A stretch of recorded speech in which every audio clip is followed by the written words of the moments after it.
김병호의 척추 라이브에서 척추 관련된 유익한 의학 정보를 제공하고자 노력하고 있는 연세산돌병원의 김병우 원장입니다. 자, 그러면 오늘의 주제 살펴보고 강의로 넘어가 볼게요. 자, 제목은 치료가 힘든 엉덩이 좌골 통증 어떻게 하나요? 라고 제가 잡아봤어요. 자, 지난 시간에 제가 엉덩이 통증을 크게 두 가지 정도로 나누어 봤어요. 하나는 뭐냐면 쉽게 잡히는 엉덩이 통증, 또 하나는 치료가 어려운 엉덩이 통증, 이렇게 나눴는데 오늘은 이 치료가 어려운 엉덩이 통증에 대한 이야기를 좀 집중적으로 좀 해볼 것 같아요. 지난 시간에는 제가 치료가 어려운 엉덩이 통증과 쉽게 잡히는 엉덩이 통증에서 의외로 협착증이나 디스크와 같이 명확한 척추 질환, 좌골 통증만 있고 나머지 척추 질환이나 골반 질환이 명확하지 않으면 진단도 어렵고 치료도 어려운 편이라고 소개해 드렸는데, 그 부분에 대해서 조금 심층적으로 오늘은 이야기를 나눠봅니다. 자, 처음 들으시는 분들도 있으니까 제가 엉덩이의 구조에 대해서 한 번 더 명칭을 살펴볼게요. 자, 그럼 좌골이라는 곳이 어딜까요? 다시 한번 파악을 해봐야 되겠죠. 제가 늘 소개시켜 드리는 사진인데, 우리 뒤에서 엉덩이를 바라보았을 때 양쪽에 손을 이렇게 올려놓고 뒤에 만져지는 뼈가 장골 능선이라는 데예요. 이런 식으로 모양이 생긴 뼈거든요. 요 장골 능선을 따라서 쭉 내려오다 보면 천장관절을 만나게 되고요. 바깥쪽은 대전자부, 대퇴골의 일부이죠. 그리고 안쪽에 우리가 앉았을 때 여러분들이 앉고 계신다면 이렇게 넣어보세요. 손을. 딱 만져지는 뼈가 있거든요. 그게 바로 좌골결절입니다. 그렇게 보시면 될 것 같아요. 자, 그래서 이 좌골결절이 좌골 통증하고 상당히 연관성이 있고 또 치료가 어려운 부분들이 있는데, 뼈의 구조를 한 번 더 보면 골반뼈는 크게 네 가지 뼈로 구성이 되어져 있어요. 하나는 바로 엉치뼈, 그 다음에 엉덩이뼈, 궁둥뼈, 두동뼈인데 그 중에서 바로 궁둥뼈가 좌골입니다. 이 좌골은 이 우리말로는 궁둥뼈라고 그러고 영어로는 이스키움이라고 해요. 그래서 이쪽에 있는 생기는 통증을 이스키얼 페인이라고 합니다. 좌골 통증이라고 얘기하게 되는데, 이 부분에 생기는 질환들과 통증에 대해서 오늘 좀 집중적으로 다뤄볼 거예요. 좌골은 앉을 좌자예요. 가끔씩 좌골, 우골 이렇게 헷갈려 하시는 분들도 계세요. 그러시는데 왼쪽인지 아시는데 아니고요. 좌골신경이라고 할 때 더 헷갈려 하시는 것 같아요.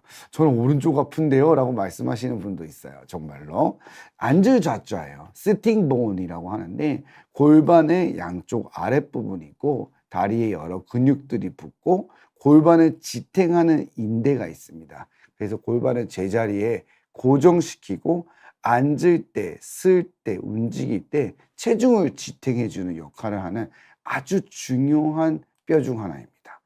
아래쪽에서 우리가 올려다 본 거예요. 좌골뼈를. 그러면 이 부분이 바로 좌골골절이라고 하는 곳인데, 그러면 여기에 다리에 여러 가지 근육과 인대들이 붙게 됩니다. 그래서 골반을 고정시키고 앉아있을 때 무게를 지탱해 주는 거죠. 계속 앉아있을 때라는 이야기가 많이 나오니까 분명히 이쪽 통증이 앉아있을 때하고 연관성이 있다라고 이해를 하시면 돼요. 자, 그러면은 이 어떤 통증이 환자의 사례를 보면서 어떤 통증이 치료가 힘든 엉덩이 통증인지 한번 이야기 나눠볼게요. 치료가 어려운 경우는 동반된 다른 증상이 없는 경우인 거예요. 그리고 앉아있을 때만 아픈 경우. 퇴행성 병변이 경미할수록이에요. 동반된 다른 증상이라는 것은 무엇이냐면은, 예를 들어 좌골 부위, 지금 이렇게 딱 닿는 이 부위 있잖아요. 여기 말고 허리 통증이라든지, 아니면은 아까 엉덩이에서도 엉치 같은 부위가 있잖아요. 좀 넓고 엉치 통증이라든지, 아니면 허벅지, 그리고 다리, 정강이까지 내려가는 이런 여러 가지 통증들, 이러한 동반된 다른 증상이 없고 오로지 앉아서 닿는 부위에 좌골 통증만 있을 때, 혹은 걸어 다니는 건 문제가 없고 앉을 때만 통증이 있는 경우, 그리고 MRI 검사나 이런 걸 했을 때 선생님들이 특별한 병이 없어 보인다고 이야기할 때예요. 자, 그래서 환자분들은 주로 이런 얘기를 가장 많이 합니다. 오셔서 하시는 분은 말은 걷는 건 전혀 문제가 없어요. 원장님, 저는 뭐 30분, 1시간 만보도 걸을 수 있어요 라고 얘기하시는 분들도 있을 정도예요. 걷는 거는 문제가 없거나 걸을 때는 특별히 불편하지 않다라는 이야기를 많이 하세요. 요게 약간 다른 포인트가 있는데, 불편하다가 걷다가 보면 풀린다랑은 조금 달라요. 예. 그러니까 내가 아픈데 조금 걸으면 나아진다는 아니고요. 걷는 것은 괜찮다는 뜻이에요. 그게 약간의 다른 포인트고, 앉아 있는 게 힘들어요. 그래서 심한 경우에는 앉아 있을 수가 없다라고 표현하셔서 진료실에 들어오실 때, 자, 안녕하세요. 자, 앉아 보시죠 하면은 저 서서 이야기할래요. 그렇게 말씀을 하십니다. 앉기가 그만큼 힘들고 앉을 때 생기는 통증 때문에 환자가 두려운 거죠. 예. 그리고 가장 답답해하는 부분이 이 부분이에요. 선생님들이 문제가 없대요. 다른 교수님 진료를 봤는데 깨끗하다. 어떤 원장님이 봤는데 수술할 것은 전혀 없다. 이건 치료할 필요는 없는데. 어떤 분은 시술이 필요할 수도 있을 것 같은데 비교적 깨끗하다. 이런 이야기들을 많이 하거든요. 이러한 경우에 상당히 통증을 치료하는데 어려움이 있을 수 있습니다. 하지만 환자분들은 저는 너무 힘들어서 생활이 안 된다고 하세요. 생각을 한번 해봐요. 우리가 앉아 있는 게 힘들다면 얼마나 생활 습관에 제한이 되겠어요. 직장인들은 앉아서 작업을 하거나 일을 하는 경우가 많죠. 그리고 밥을 먹을 때도 앉아서 드시죠. 그리고 TV를 시청하거나 혹은 핸드폰을 보면서 유튜브를 보거나 그럴 때도 앉아서 있는 경우가 많겠죠. 근데 내가 앉아서 쉬어야 하는데 앉을 때가 괴로우니 이게 얼마나 힘든 일이겠어요. 그래서 이러한 경우가 환자들이 매우 힘들어하시고 힘들어하는 경우가 많습니다. 예를 들어서 환자 사례를 한번 이야기해 볼게요. 60세 남자 환자분이시고 왼쪽 엉덩이 통증으로 오셨어요. 저한테 오실 때는 1년 동안 치료를 했다고 하셨어요.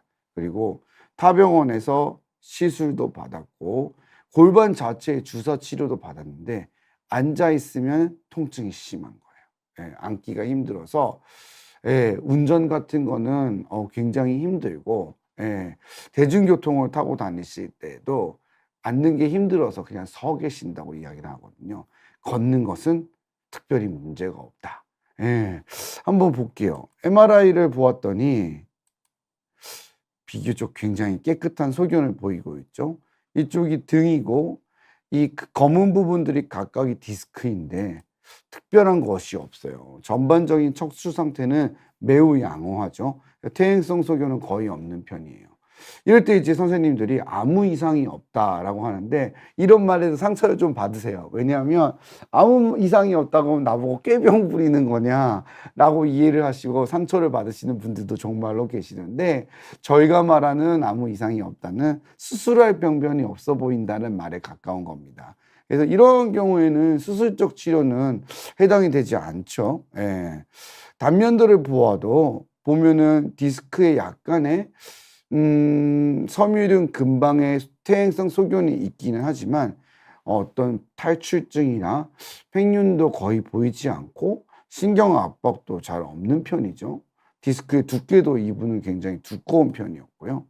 골반 부위를 찍었는데 여기가 좌골에 해당되는 부위거든요. 이건 양쪽 고관절이고 대전자부 점액낭염도 특별히 보이지 않고 명확한 점액낭염도 관찰되지가 않죠.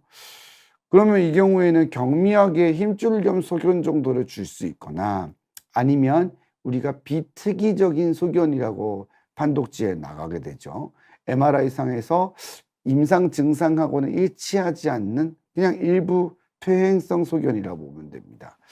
그러면 이제 굉장히 답답해집니다.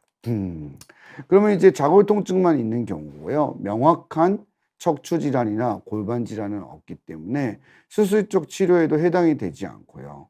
비수술적 치료를 해야 하는데 반응이 적기 때문에 치료적인 기간이 상당히 오래 걸리고 포커스를 잘 잡지 못하게 되면은 굉장히 치료가 잘 되지 않는 경우도 많습니다. 저한테 이제 엉덩이 통증 때문에 오시는 환자분들 중에서 척추 질환이 명확하거나 MRI에서 골반 질환이 명확하면은 비교적 치료가 잘 돼요. 저맥락염 같은 경우에는 주사 한 번만 맞아도 치료가 되는 경우도 상당히 많거든요. 근데 이제 이러한 경우에는 잘 치료가 되지 않고 저하고 주사나 시술도 받으신 분들도 있는데 치료가 잘 되지 않아서 저도 난처하고 환자분한테 너무너무 죄송한 순간들도 많습니다. 하지만 이 자골 통증에 대해서 우리가 포기하면 안 되겠죠. 의사는 계속 연구하고 공부해야 될 것 같고 또 그런 부분들을 오늘 우리가 공유해보고 왜 어려운지를 한번 살펴볼게요. 자, 치료가 어려운 이유가 무엇일까요? 몇 가지를 우리가 알아둬야 될 것이 있는데요. 첫 번째는 구조적인 문제보다는 기능적인 문제가 많기 때문입니다. 우리가 구조적인 문제가 있는 거는 쉽게 말해서 디스크가 튀어나왔거나 혹은 두꺼워진 황색 인대나 뼈 조각이나 골극이라고 그러죠. 웃자란 뼈나 이런 것들 신경을 건드는 거예요. 혹은 아까 말씀드렸던 힘줄에 둘러싸고 있는 패드 역할을 해줘야 되는 저맥랑이 두꺼워지거나 염증이 생겨서 붓거나 이러면 이제 그 부위에 문제를 일으키니까 이런 구조적인 문제들은 수술이나 시술, 주사 치료 등의 반응을 잘할 수밖에 없는데 이거는 그런 것이 아니라 기능적인 문제가 굉장히 많아요. 조금 이따 좀 더 설명을 드릴 텐데 한 가지 요인보다는 그래서 여러 가지 요인이 섞여 있고 오래된 통증이 대부분입니다. 최소 6개월이에요. 그래서 치료에 대한 반응이 늦는 경우가 많습니다. 원인은 제가 크게 병명으로 4가지 정도를 정리해서 설명을 드리게 되는데 좌골신경통, 그 좌골신경통의 대부분은 디스크 질환이 많지만 디스크가 아닌 좌골신경통인 거죠. 그럼 이제 이상근 증후군이나 신경 자체에 압박이나 손상을 받은 경우들이 있을 거고 좌골 저맥락염과 넙다리 뒤 근육, 햄스트링 근육이죠. 햄스트링 힘줄염이라고 할 수 있어요. 요렇게 4가지가 골반의 깊은 부위에서 신경을 자극하거나 신경의 작은 가지들을 건드려서 생기는 경우가 많이 발생하게 됩니다. 그래서 제가 한번 엉덩이 구조를 조금 더 자세하게 보면서 설명을 드려볼게요. 자, 노란 게 바로 좌골신경입니다. 좌골신경은 우리 몸에서 가장 두꺼운 신경이고 가장 길어요. 예. 그래서 엉덩이, 뒤허벅지, 종아리, 정강이, 발등 그냥 대부분을 차지한다고 보시면 돼요. 그래서 다리의 뒤쪽 전반을 운동과 감각 모든 것을 분포하는 그냥 가장 중요한 신경이고 다리에는 가는 신경이 이 궁둥신경인 좌골신경과 앞쪽으로 가는 대퇴신경 이렇게 2가지예요.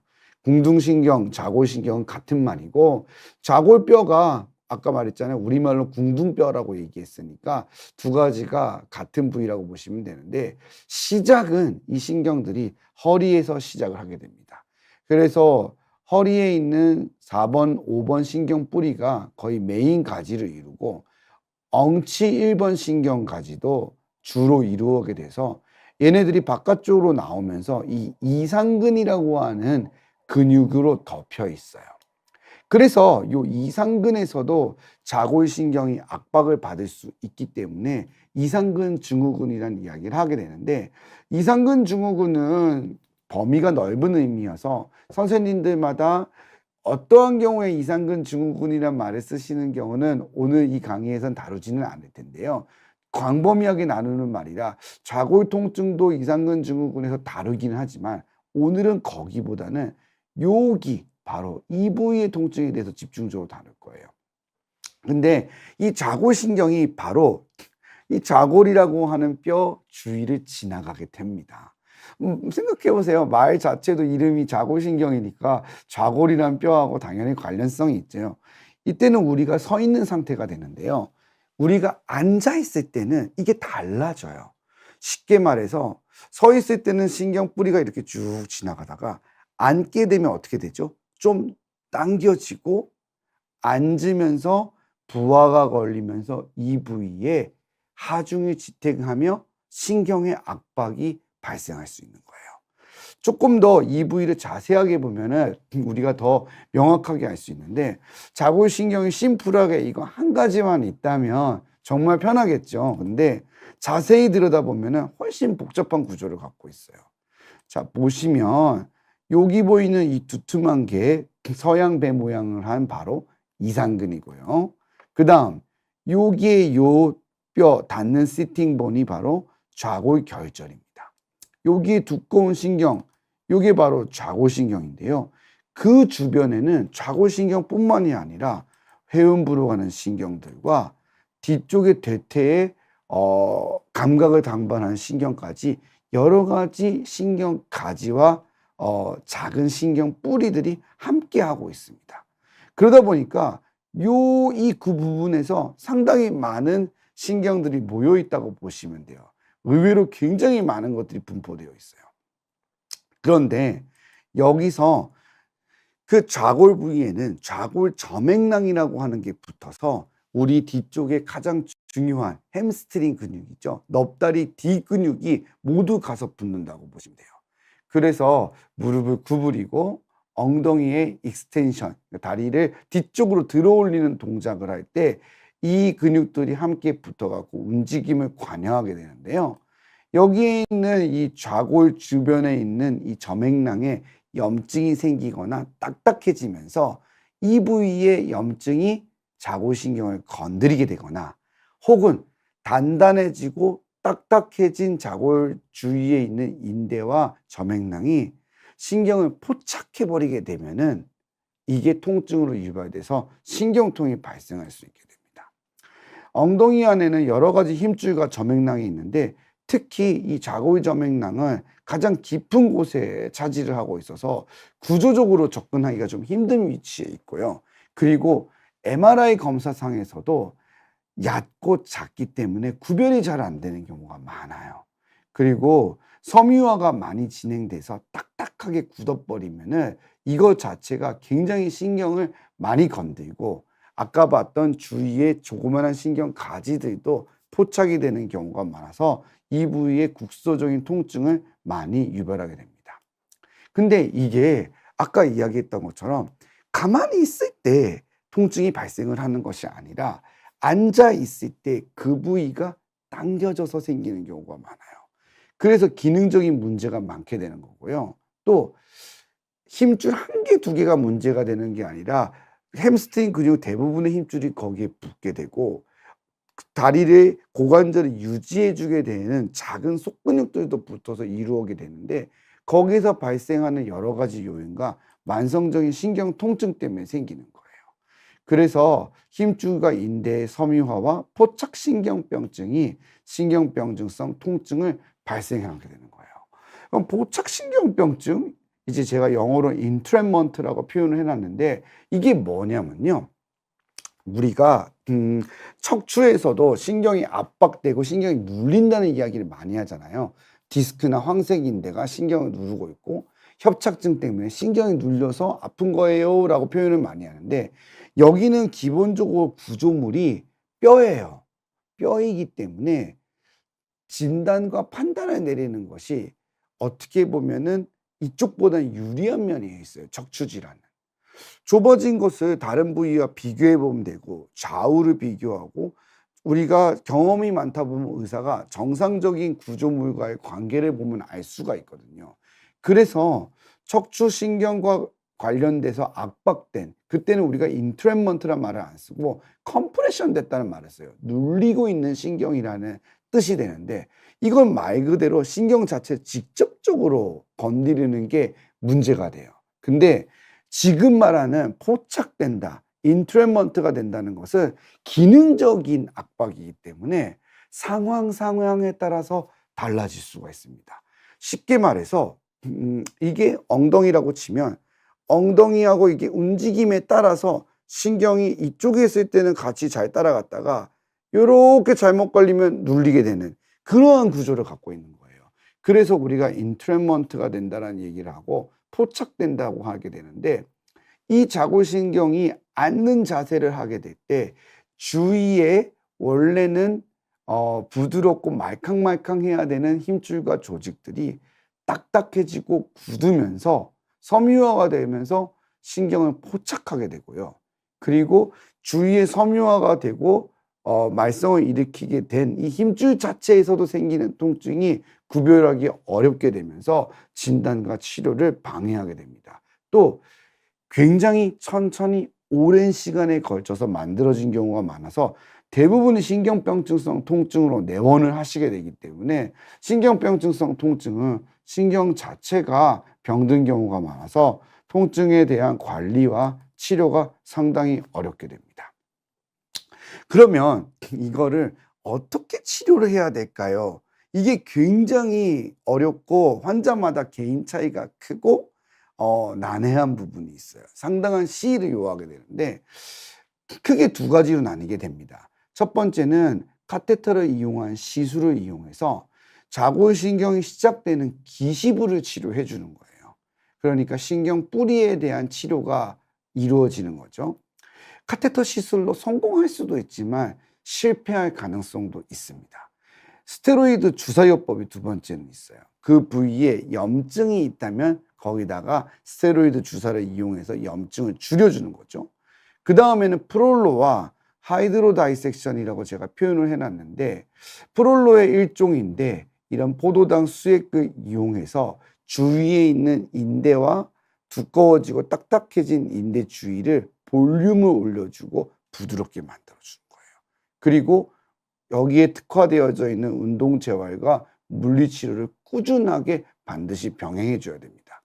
근데 이 두 가지가 어떤 치료의 차이가 있는지를 설명드리면 다음과 같습니다. 경막의 카테터 시술이나 혹은 스테로이드 주사요법은 목적이 되는 게 염증을 잡는 거예요. 스테로이드라고 하는 거는 결국에는 염증, 바로 인플라메이션이거든요. 여기에 대한 치료를 해주는 건데, 만일에 환자의 통증이 염증 때문이라면은 기가 막히게 잘 들을 수 있어요.